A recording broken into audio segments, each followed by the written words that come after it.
Sanfilippo syndrome is a rare genetic condition that causes fatal brain damage.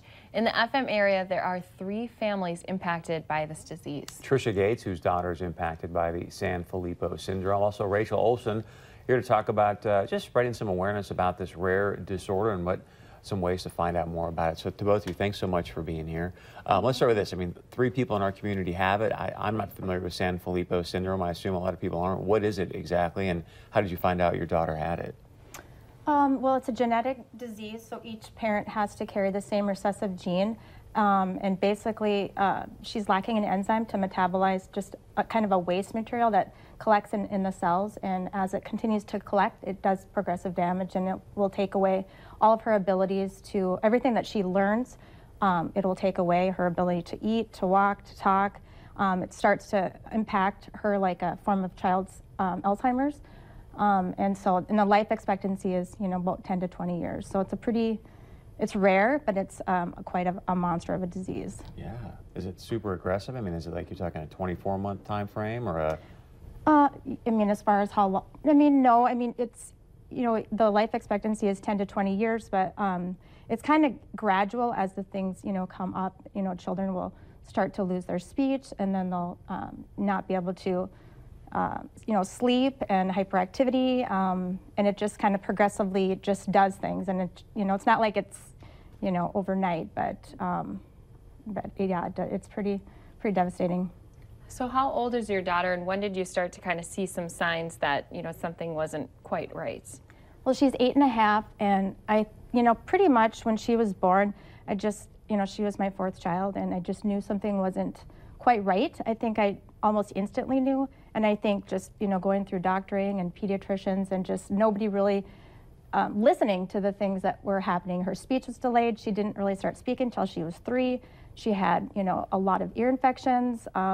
She just, was sick a lot, cried a lot, just all these concerns, which could be normal, but were red flags to me. And it wasn't until she was 3 we finally saw a pediatrician that said, I think she, is acting like she might have some type of syndrome. And that's when we were referred to genetics, and that's when we found the news.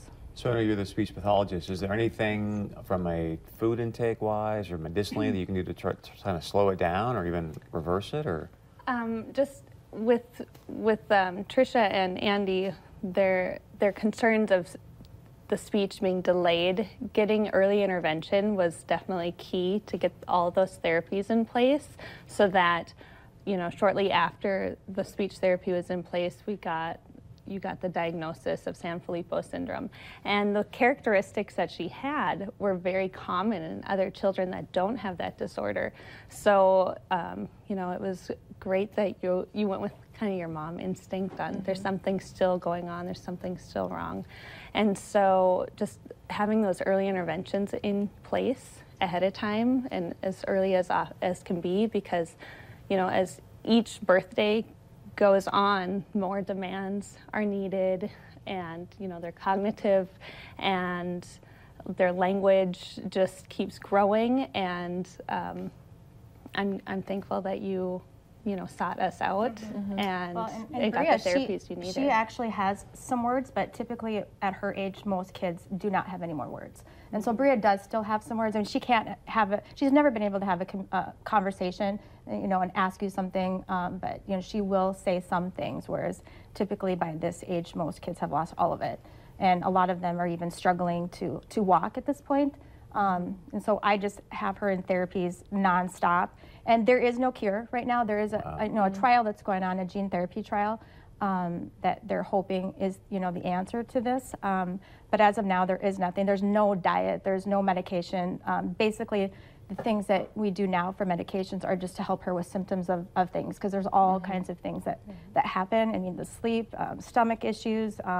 It's just, the list is a mile long. She has medications she takes daily that are just a list of them. So anything we can do to help you or Bria or the other families in the area with the same syndrome?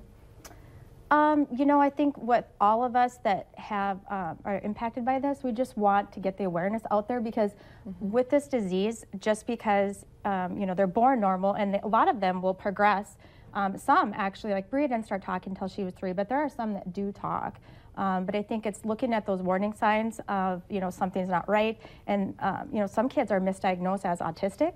I mean, sometimes diagnosis for this doesn't come until they're 10. And so I think that the more people that know, the more that you can actually look and be aware of, something's not right. I'm like, oh, that sounds like, it could be this. And to try to, get help earlier on and get into therapies. Because I feel like with Bria, she probably would have started talking sooner had I been, referred to like early intervention. But nobody, said that to me. I had no idea. And so there's a lot of parents out there that just are unaware and don't know where to go or what to do. Yeah, so definitely look at their pediatrician or the professionals that they're seeking, for speech feeding, language. Check out interacttherapy.com is where I'm from. And she's amazing. So she's been with Bria like the longest. She's been with Bria since Bria was 2, and then now she's on her own, and we just have followed her, and she's just, Bria loves her. We'll continue to follow you guys too. Thank you guys. Yeah, thank you. We'll wrap things up after this.